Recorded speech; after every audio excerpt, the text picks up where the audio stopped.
Hey guys, this is our first video. We are going to start with Unit 1, and this is going to be titled Chemish. I kind of like to group my units based on some themes, and the theme of our first unit is going to be learning how to speak the language of chemistry, and so I call it Chemish. And we will actually have two Chemish units, and so this is going to be Chemish Part 1. Alright, and our first, maybe if I can get my screen to go. Okay, our first section that we're going to talk about is matter. And some of this stuff is things that you have probably already learned about and discussed in previous science classes. So we're going to kind of go fairly quickly here, at least at the beginning of these videos, and so we don't waste too much time. Okay, so matter is defined as anything that has mass and takes up space. Alright, that should be a very basic definition that you're probably pretty familiar with from middle school physical science. So matter is anything that has mass and takes up space. There are three common phases of matter, and those are probably pretty familiar to you. Normally, if I was in class, I would ask you to name them. They are solid, liquid, and gas. And there is a fourth phase of matter called plasma, and plasma is pretty uncommon, not something that exists naturally here on Earth, but it does exist in outer space, in stars and other high energy environments like that. And then we're throwing Einstein meme in here.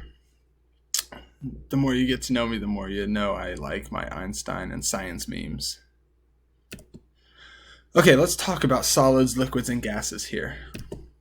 Characteristics of solids is that our particles are packed very tightly. There's not a whole lot of space in between our particles for them to move, and so they vibrate, but they vibrate in place and they're unable to move. One characteristic of particles in nature is that they are always in motion. It's just how fast they move that determines what physical state they are in. Alright, so solids have a definite volume and a definite shape. That is also something that that you should be pretty familiar with. And here's an artist's depiction of what the particles inside of a solid look like. And so each one of these little circles is an individual particle, and you can see that they're very tightly packed.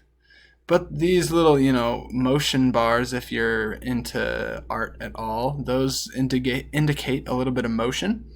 And so they're moving a little bit, and they're not moving very far. They're kind of vibrating in place, and so that gives them a solid characteristic. All right, on to liquids. Characteristics of a liquid is that its particles are less tightly packed than a solid.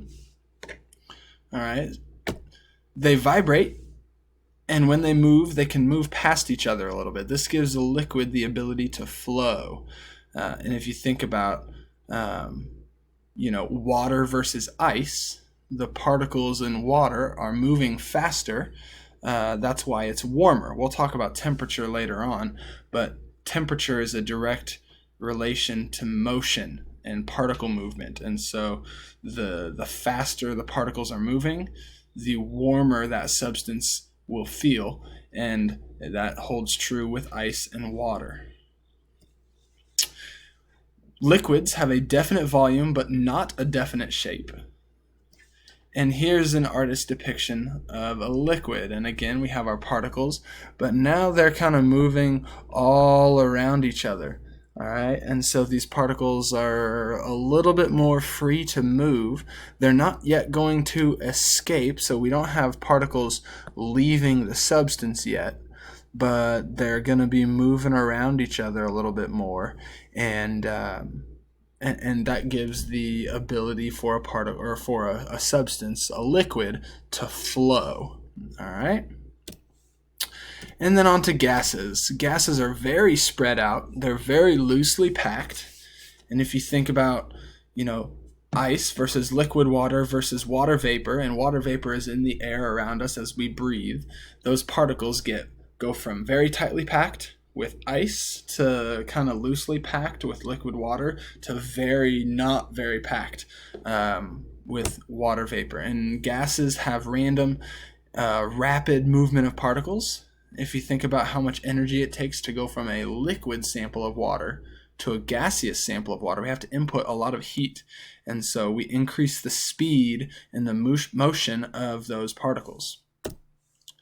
Gases are the only one of these three substances that can be compressed. All right, so we can take a closed sample of gas and squeeze it and increase the pressure.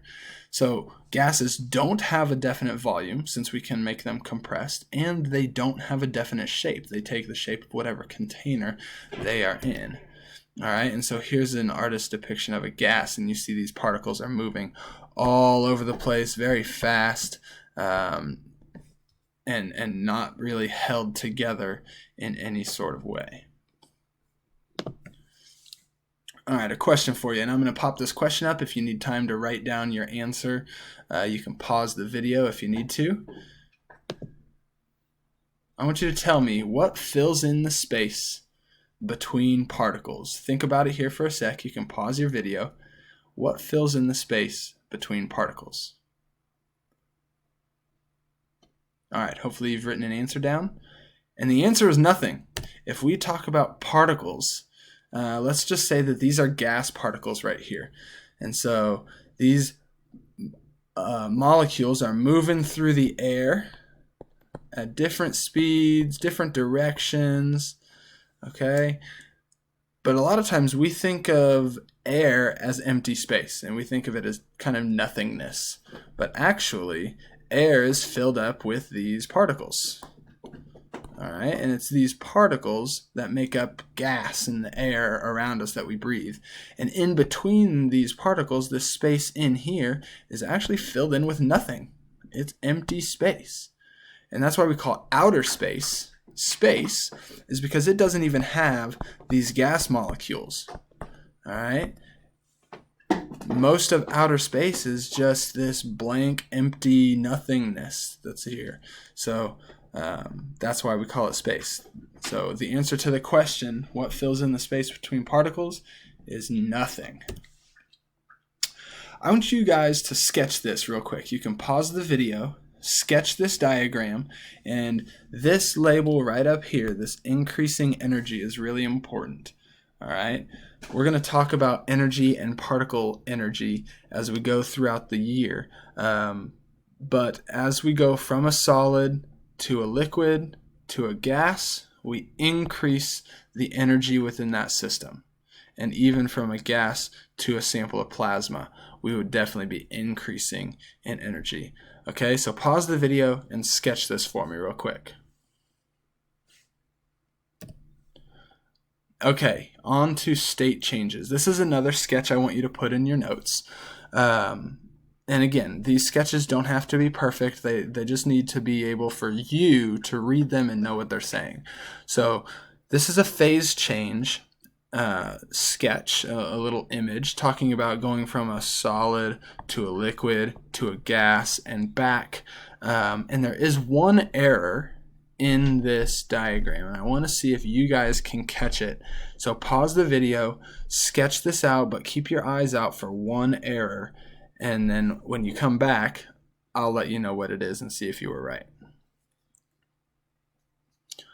Okay, hopefully you sketched this. Hopefully you caught your error, and it's right here. This condensation and evaporation direction. So when we go from a liquid into a gas, that's actually evaporation, and that's something that hopefully you guys are familiar with. And so this evaporation, here, let me see if I can take this away. This evaporation arrow should be going in that direction, and the condensation arrow should be going in this direction. All right, hopefully you guys caught that and were able to adjust your sketches accordingly. All right, that's it for our first video. Thanks for watching.